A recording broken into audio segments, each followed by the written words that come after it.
Hi, my name is Reva Seabolt, and I've been asked to speak about the Sedona Method and how it affects breaking family relationships, breaking ties, breaking unhealthy relationships with family. So I'd like you to just think about for a moment some relationship that you have in your life with a family member that is either unhealthy for you or you're trying to step away from in some way that you don't want to step closer to it, you want to step away from it. And could you open to that experience of that member of the family? It could be a friendship, doesn't have to just be family, but someone who's important in your past and in your life, has been important. Could you just open to that person? Picture them, the stories that go with them, and the emotions. What emotion comes up when you think about that person? And could you welcome that person, welcome that emotion? Just open to it. Just open to the emotion. And open to a little bit more. And could that emotion be released? Is it possible to let it go? And would you? Are you willing to let go of that emotion? And when? An invitation, do it now. And think about that person again, or a different person, but that person if they're still in your present awareness. And again, what emotion comes up? Underneath the stories and the pictures and the sounds and the sensation, what's the emotion? And could you open to that emotion? And would you open to that emotion? And when?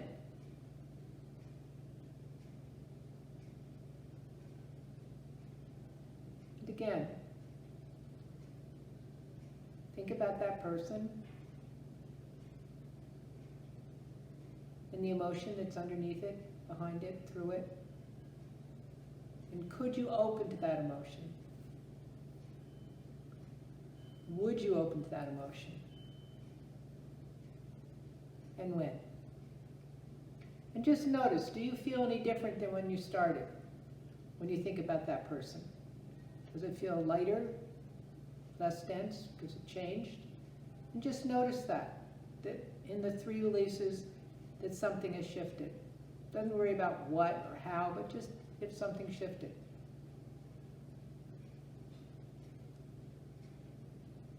So I would keep doing that on that person or that situation.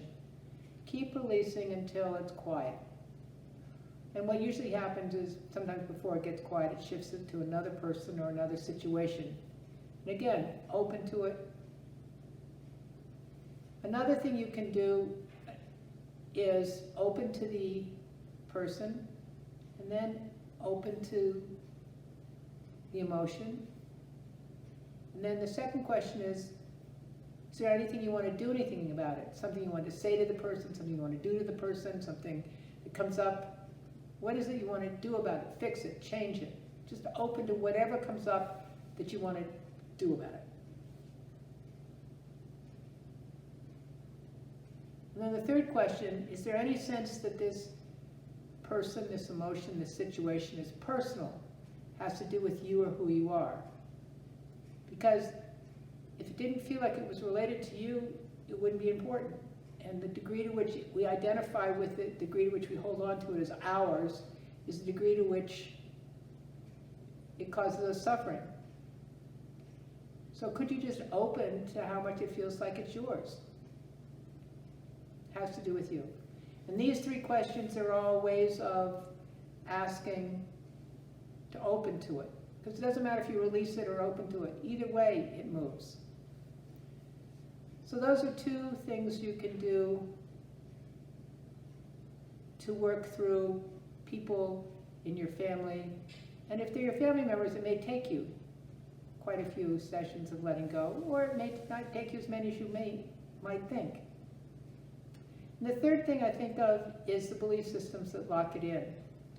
You know, my sister's supposed to be a certain way, and she's not that way. My mother was supposed to have done something. My father was this. My husband was that. My ex-husband was that.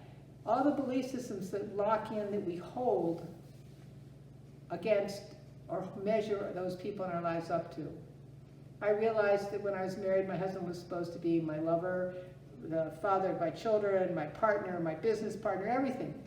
He was supposed to walk on water in his spare time. And I was angry at him for not doing all that. And I never, as a feminist, thought I would ever expect that of him, but it was in me. So I got to do a lot of releasing about what a husband was and releasing those belief systems, opening to them and becoming aware of them. And as you release one, you become aware of the others. So you don't have to know all of them. You don't have to have a list. You can just start working on letting go of the emotions. So all this may feel like a lot of work, and it really isn't. It isn't really releasing that. It's not really work, because what it really is letting go of what's holding you, and just even the awareness of, wow. I mean, one of the reasons we think we want to understand things is because of the wow we get when something releases, and it isn't really the understanding. It's in the sense it's self-exploration that sees an energy field called a belief system and realizes it's ridiculous and lets it go.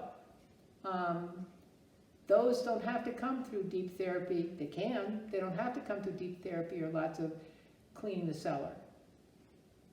They can just come up spontaneously because they want to be released, because they're keeping you from being free.